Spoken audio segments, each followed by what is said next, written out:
Alors bonjour chers amis, nous sommes dans cette vidéo pour poursuivre notre formation en Excel PPA, Visual Basic pour application. Je vous rappelle que c'est la deuxième partie. Si vous n'avez pas suivi la première partie, je vous laisse la première partie ici pour que vous puissiez suivre ça d'abord avant de venir continuer avec cette deuxième partie qui sera consacrée sur les conditions et les boucles. Commençons d'abord avec les conditions. Une condition, c'est quoi? Dans la vie de tous les jours, c'est l'ensemble de critères qui doivent être remplis d'abord avant qu'une action ou plusieurs actions soient entreprises ou non.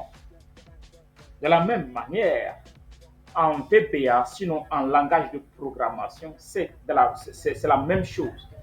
Une condition, c'est un bout de code qui vérifie si une ou plusieurs critères sont remplis avant que la suite des lignes de code ne soit exécutée ou pas, ou bien soit exécutée d'une telle manière ou bien d'une autre manière.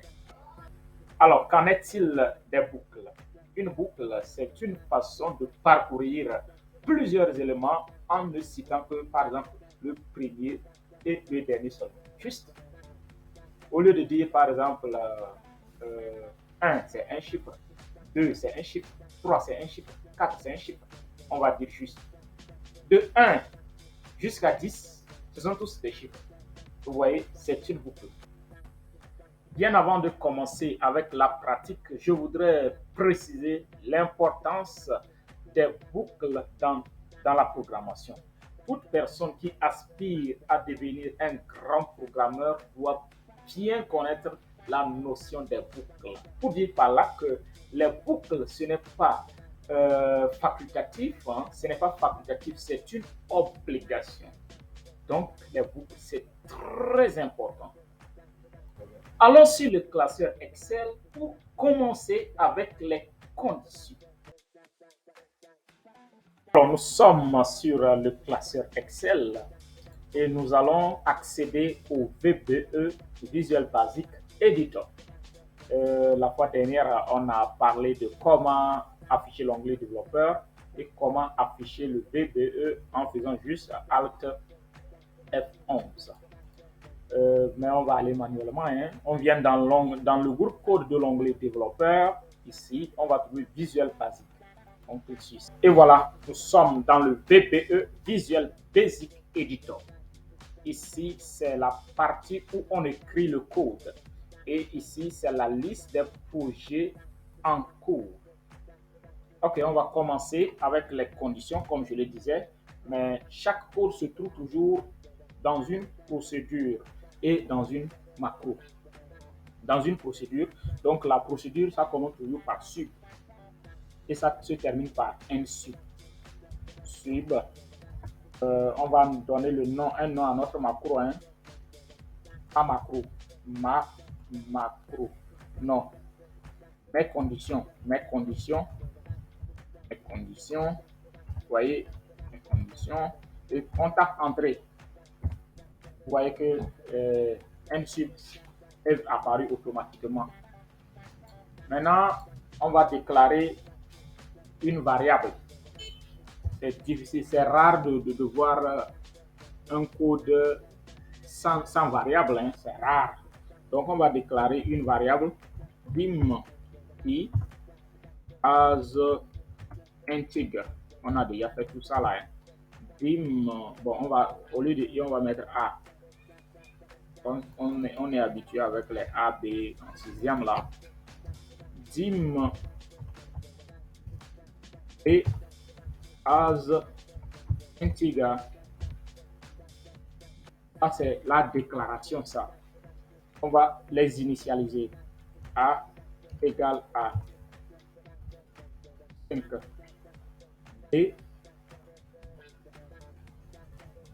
B égale à 9 comme ça. Maintenant, on va poser notre condition.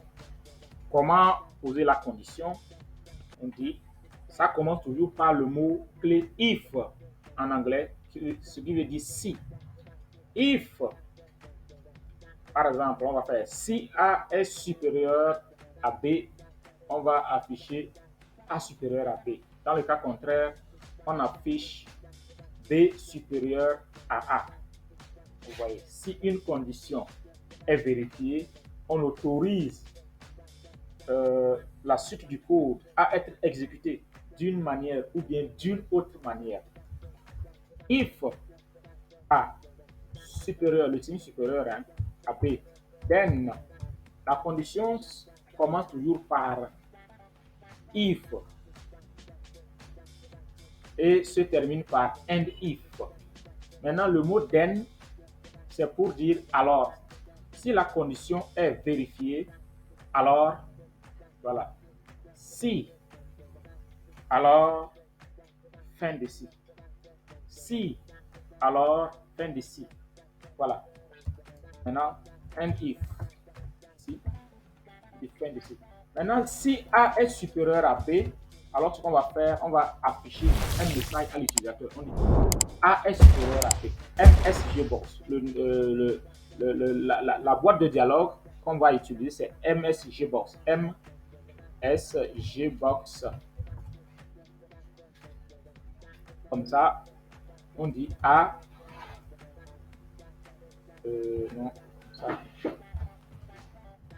A est supérieur à B. Plus simple.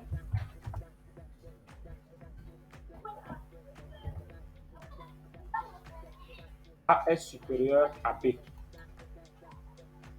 Maintenant, on peut exécuter voir. Pour exécuter, on vient juste ici.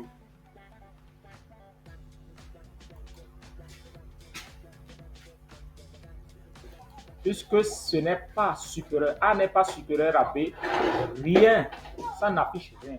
A n'est pas supérieur à B. Regardez, j'ai exécuté, mais ça ne passe pas. Rien, rien du tout. Maintenant, on va changer la valeur de A maintenant pour voir ce que ça va donner. On met A 10. A devient 10 et B reste 9. On exécute. Regardez, A est supérieur à B. Ça, c'est une condition. Continuons.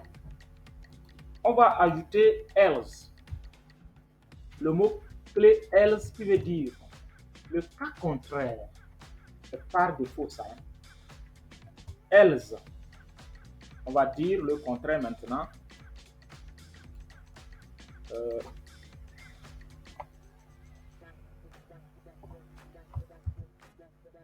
A est inférieur à B. A est inférieur à B. Je ne sais pas si j'écris bien quand même. Exécutons. A est supérieur à B. Puisque c'est supérieur à B. Maintenant, on ramène comme c'était. A est inférieur à B. Voilà. Maintenant,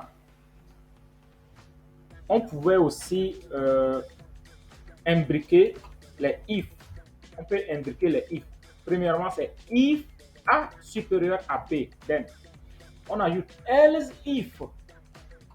C'est-à-dire, si ce n'est pas ça, mais si c'est ça. Vous voyez, si ce n'est pas ça, mais si c'est ça. Else if. Oui, else if. Else if. Else if. A inférieur à B, N. Non, il est mal écrit mon else if là. C'est collé, hein. Le else if. L et if sont collés. Voilà. Maintenant, il peut arriver que ce soit égaux. On va encore ajouter else if encore. Else if A égale à B, then MXGBox toujours MXGBox. MSG box A est égal à B égale AB. On ferme les guillemets. Si c'est une chaîne de caractères que vous voulez afficher, il faut toujours utiliser les guillemets. Le cas contraire, n'utilisez pas les guillemets. A est inférieur à B, oui, c'est ça. Maintenant, on va faire en sorte que ce soit 5 coups. Et on va voir ce qui sera affiché. Regardez, A est égal à B, ainsi de suite.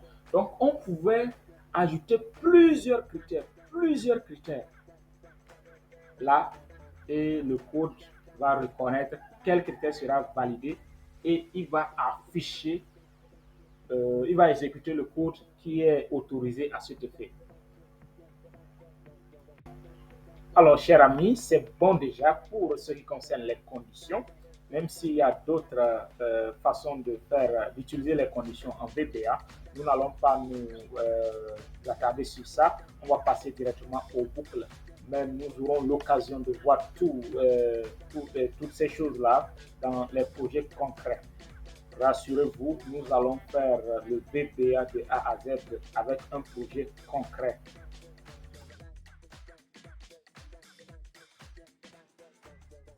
Alors, nous sommes maintenant avec les boucles. Comme je vous le disais, les boucles sont des bouts de code très puissants qui permettent de parcourir une liste d'éléments en ne citant peut-être juste deux seulement. Dire par exemple de 1 jusqu'à 100, ce sont des chiffres. Au lieu de dire 1 c'est un chiffre, 2 c'est un chiffre, 3 c'est un chiffre, 4 c'est un chiffre, 5 c'est un chiffre. Imaginez comment c'est difficile. Maintenant, la boucle va vous permettre de dire 1 jusqu'à 100, ce sont des chiffres.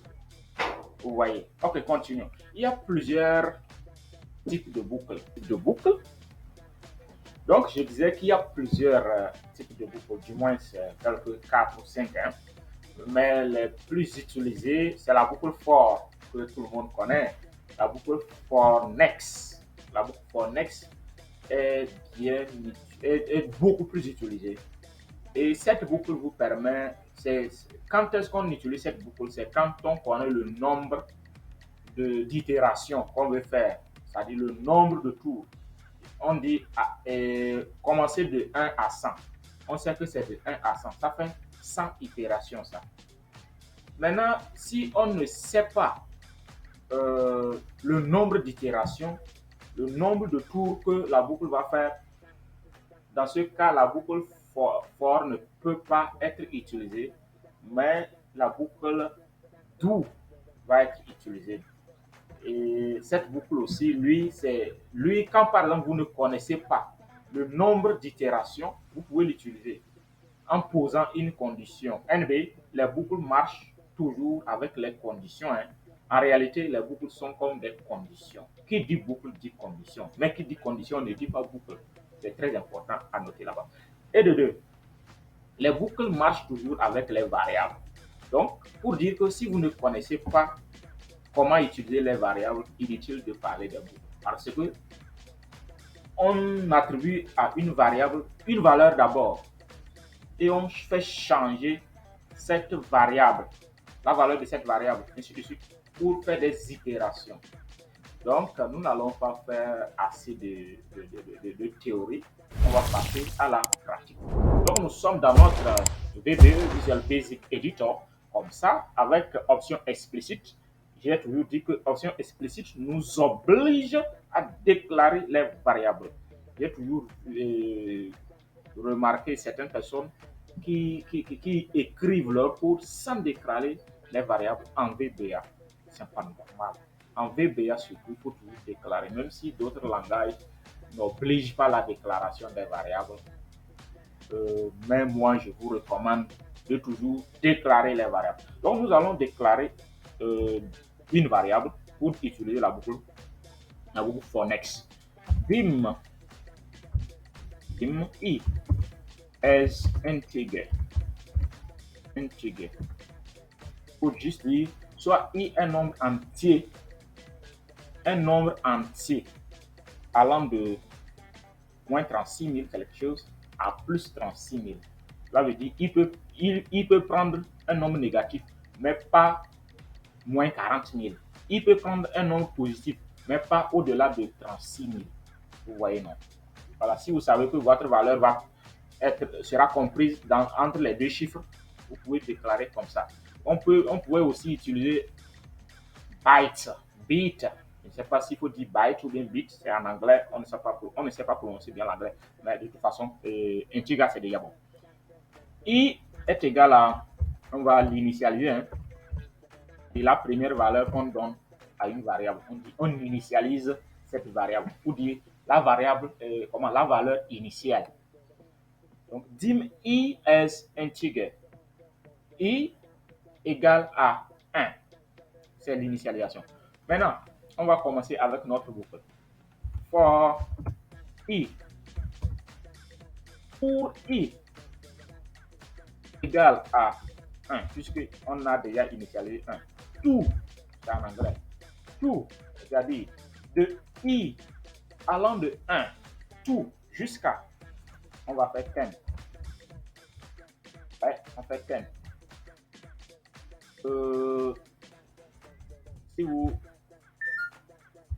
Si vous commencez la boucle, si vous ouvrez la boucle, il faut les fermer d'abord avant de rentrer et écrire le code pour ne pas oublier. D'accord? Voilà. Donc, on fait next i. On pouvait dire juste next, hein, mais souvent, quand il y a les boucles imbriquées, il faut toujours préciser next i. Peut-être cette boucle sera imbriquée dans une autre boucle, imbriquée aussi dans une autre boucle. On peut imbriquer les boucles. Il faut toujours préciser next i. Les gens disent next seulement. Même si tu écris next seulement, il n'y a pas de problème. Mais je vous recommande de toujours mettre next i pour vous retrouver, quoi. Ouais. Voilà. MSGBox, on va afficher juste un message, hein. MSGBox, oui. Ouais. Comme ça. Voilà. En tout cas, on devrait écrire ça dans une macro, hein. On va déclarer notre macro. Sub macro. Ma macro 2. Ma macro 2. Si on ferme, on va prendre tout ça là pour aller mettre dans la macro. Sinon, ça ne peut pas être exécuté. Donc, vous voyez, quand vous écrivez le code hors d'une procédure, ça ne peut pas être exécuté. Le code s'écrit toujours dans un module à l'intérieur d'une procédure. Et une procédure, c'est une macro. Vous voyez. Voilà. Maintenant, si on exécute, cela veut dire que on va afficher, on va exécuter la macro. Ça va afficher à l'utilisateur 10 fois le message. Vous voyez, c'est-à-dire, c'est une boîte de dialogue. Et une boîte de dialogue, MSGBox, par exemple, lui, il affiche à l'utilisateur un message juste. Quand vous rentrez sur les applications, vous allez voir des fois, un message s'affiche. Ce message qui s'affiche là, c'est grâce à une boîte de dialogue. Et d'autres messages s'affichent en vous demandant d'introduire des données. Ça, c'est input box. Et ça vous demande d'introduire, par exemple, saisir votre nom ici, saisir ça ici, confirmer ça. Donc ça, c'est input box. Mais ça, là, c'est boîte de message. On va exécuter, vous allez voir. Pour exécuter, on vient ici, ou bien on tape F5. Vous voyez, ça nous affiche 1 ici. Ça nous affiche 1. 2. Il faut faire toujours OK d'abord. Hein. Vous voyez. Jusqu'à 10, ça va s'arrêter jusqu'à 10. Et jusqu'à 10, ça. Voilà. Voilà. Nous allons aller sur une feuille Excel et relier cette macro à un bouton et pouvoir exécuter un code. Et exécuter ce code, bien sûr, sur une feuille. Donc, sur ce, on va venir sur une feuille. Voilà, nous sommes sur une feuille comme ça. On va insérer un bouton. On vient ici, dans l'onglet développeur. Dans le groupe contrôle, on a ce bouton insérer. On va prendre le premier élément là, le formulaire. On va dessiner comme ça. On dessine comme ça et on relâche. Et on voit que on dit affecter une macro et le nom de notre macro, ce qu'on avait écrit de l'autre côté, c'est venu ici. Donc, on sélectionne ça et ça nous propose de modifier. Si on veut, on peut modifier. Hein. Bon, on va d'abord faire OK d'abord. Voilà. Maintenant, au lieu de toujours aller avant d'exécuter de l'autre côté, on vient juste ici et puis on clique sur ça. Il n'y a pas quelque chose qui est plus simple que ça. Vous voyez. Il n'y a pas quelque chose qui est plus simple que ça. Maintenant, ce que nous allons faire, ce n'est pas ce qu'on veut. Ce n'est pas afficher les messages là qui nous intéressent. Non. On va, par exemple, afficher 1, 2, 3, 4, 5, 6 dans les cellules d'ici. Pour ce faire, on va modifier la macro. Pour cela, on fait clic gauche sur le bouton et on clique sur affecter une macro. Et la macro qui est déjà là, on ne change rien, mais on clique sur modifier. Et voilà, on va écrire ce code-là. Range. Range. On avait déjà fait les choses comme ça. Hein. Range A. Range A. On veut saisir les données dans la colonne A. Range A. Et commercial. I. On concatène. Cela veut dire, ça va commencer A1 maintenant. A2. A3. A4 jusqu'à A10. Vous voyez, égal à, par exemple, I fois 5. I fois 5, la table de multiplication. Juste comme ça.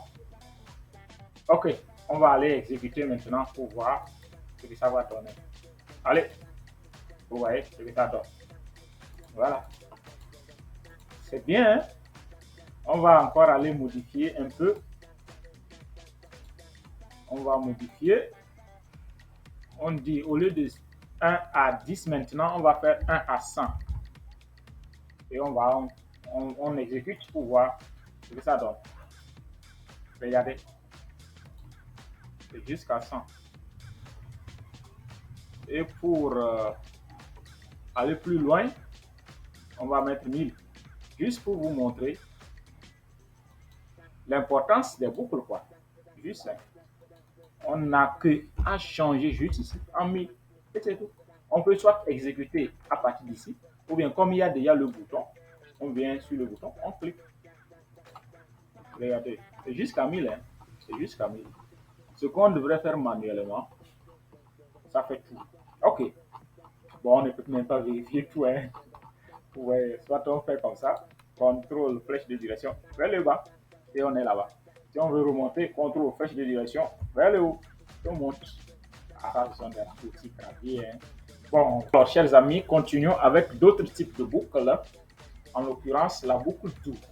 La boucle do a deux aspects. On peut commencer par do while, bien on peut commencer par do, mais terminer par loop while. Donc, on commence par do while et on termine par loop, ou bien on commence par do seulement et on termine par loop while. Si on commence par do, cela veut dire on ne vérifie rien au début. Donc, quels que soient les cas, quand même, première itération autre doit être exécutée. Maintenant, la boucle do while, avant que le premier tour se passe, il va vérifier d'abord.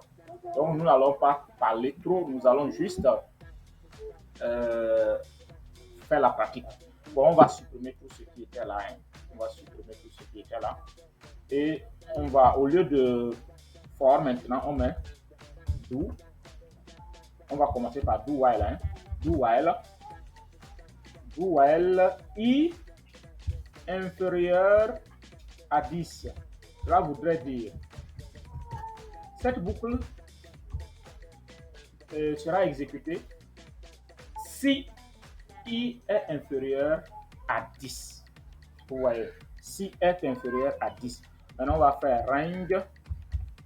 Dans range, bon, on va changer maintenant. Range C. Range C. Et commercial. le signe de concaténation. I égale à I plus, quel chiffre là? Plus 6. Juste, hein? Maintenant, ce qui est très important avec la boucle do, c'est de toujours incrémenter la variable. Incrémenter la variable veut dire quoi? Il faut augmenter la valeur de i. Si vous n'augmentez pas la valeur de i, vous voyez qu'au départ, le i était égal à 1. Maintenant, si vous n'ajoutez pas la valeur de i serait toujours égal à 1. Pour dire que cette boucle-là va toujours tourner, va toujours tourner, va toujours tourner, puisque i est toujours 1. Raison pour laquelle il faut mettre i égale à i plus 1. Voilà, i égale à i plus 1. I égale à i plus 1. On a incrémenté la valeur de i d'une unité. Maintenant, voilà notre bouton. On clique maintenant pour voir. On a touché le C, non? OK. Voilà, on a dit quand le i serait inférieur à quand le i serait inférieur à 10. Oui, c'est normal. Le i est inférieur à 10. Parce que l'incrémentation, on a fait l'incrémentation avant l'exécution. C'est pourquoi ça a venu toucher 10. Mais on pouvait ne pas faire comme ça. Bon, même si on vient ici, on va le retrouver. Voilà. Donc, on vient ici, on l'enlève, et on le met ici pour tout. Voilà. Maintenant, oui, voilà, ça s'est arrêté maintenant à 9. Vous voyez. OK. Voilà la boucle do while. Maintenant, on va faire la boucle do loop while. La boucle do loop while.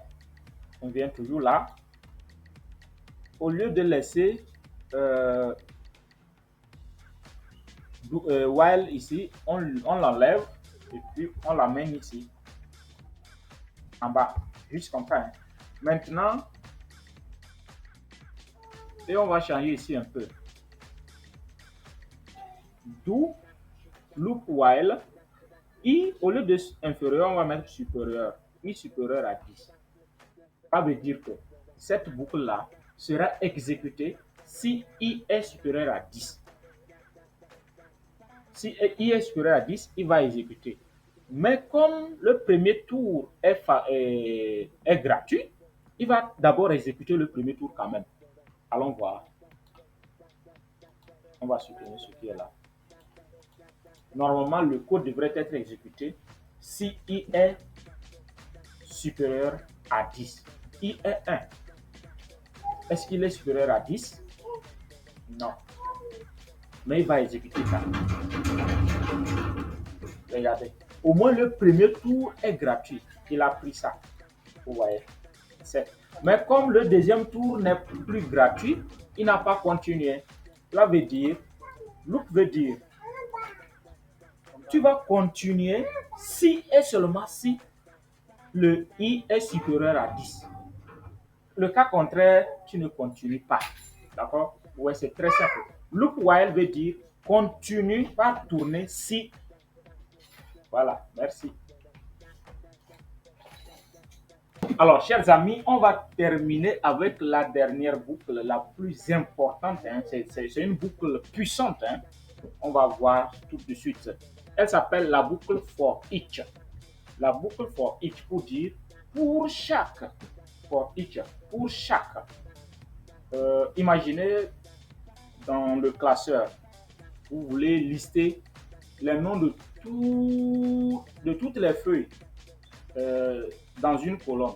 Vous allez dire, pour chaque feuille contenant dans ce classeur, on veut lister son nom ici. Ou bien vous voulez rendre invisible toutes les feuilles du classeur, sauf une seule feuille, puisque NB, vous ne pouvez pas rendre invisible toutes les feuilles d'un classeur. Ce n'est même pas possible. Donc, c'est pourquoi il précise, sauf une feuille, d'accord? Donc, ou bien vous voulez protéger toutes les feuilles. Imaginez, vous êtes avec 100 feuilles de calcul. et vous allez protéger ces feuilles un à un, un à un, un à un. Mais c'est grave. Il faut utiliser dans ce cas la boucle for each. On va voir ça tout de suite. Donc, on va déclarer deux variables cette fois-ci. Dim, dim. Bon, le i, on va toujours la mettre. C'est pas obligé que ce soit i, hein. Ça peut être n, ça peut être m, ça peut être tout ce que vous voulez, quoi. Sinon, ce n'est pas obligé que ce soit i. Ça peut être a. Dim i as integer. Integer. Un nombre. Et un nombre allant de moins 36 000 à plus 36 000, mais pas de virgule quand même. Voilà. On va l'initialiser. I égale à 1. C'est la valeur initiale. Dim, dim, ou du soit, dim ws as worksheet. Worksheet. Worksheet. Ws as worksheet. Donc, pourquoi j'ai utilisé ws? Puisque w là comme work et sheet comme feuille. Vous pouvez utiliser n'importe quoi. Hein. Vous pouvez dire dim feuille as worksheet. Voilà. Maintenant, on va commencer. For each. For each. Each. For each ws in. Je vous avais parlé des collections. Dans cette vidéo, je vous ai parlé des collections. Une collection, c'est la famille d'objets. In worksheets, juste S, worksheets.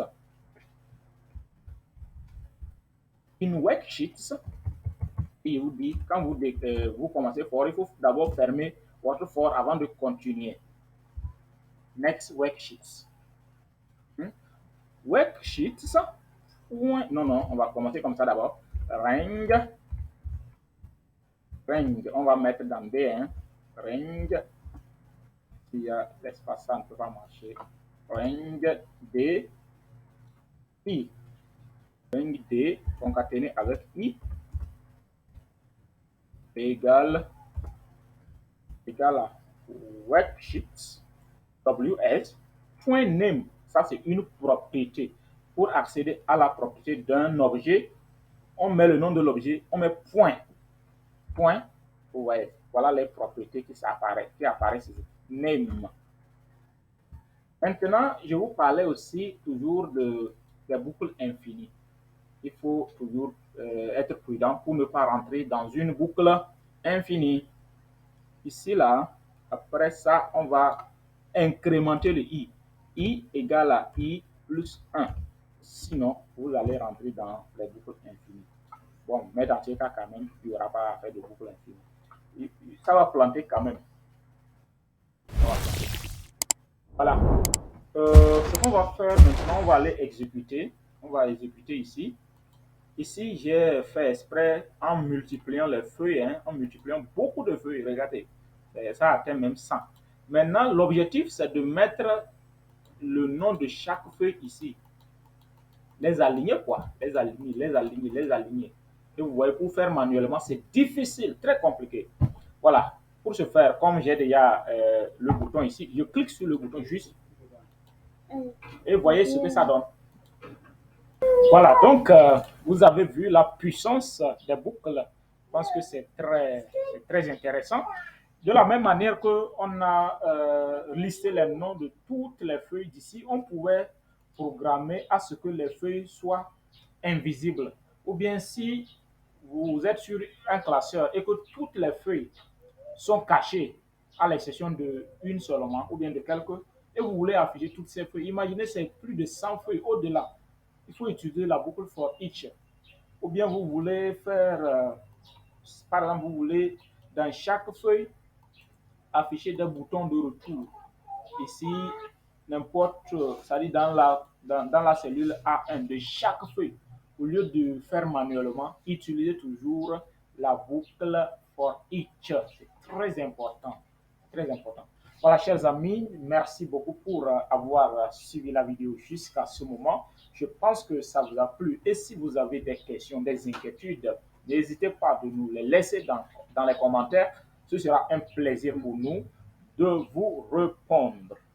Et si vous désirez poursuivre une formation très approfondie, je dis bien très approfondie, en VBA, Visual Basic pour application, n'hésitez pas de nous contacter par WhatsApp ou via mail pour commencer votre formation de manière instantanée sur notre plateforme dédiée à cet effet, dédiée pour la formation. Si jamais vous avez besoin d'une application pour la gestion commerciale, pour la gestion comptable, pour la gestion du personnel, pour la gestion budgétaire, pour la gestion des associations, la gestion des microfinances, beaucoup d'applications. Je ne peux pas citer tout. N'hésitez pas de regarder dans les commentaires, dans la description de la vidéo. Nous allons laisser beaucoup de liens pour ça et vous regardez déjà ces vidéos. Et si vous en avez besoin, venez tester gratuitement sans payer un sou. Et si ça vous intéresse, c'est à ce moment peut-être que nous demanderons juste une contribution. Merci et à bientôt.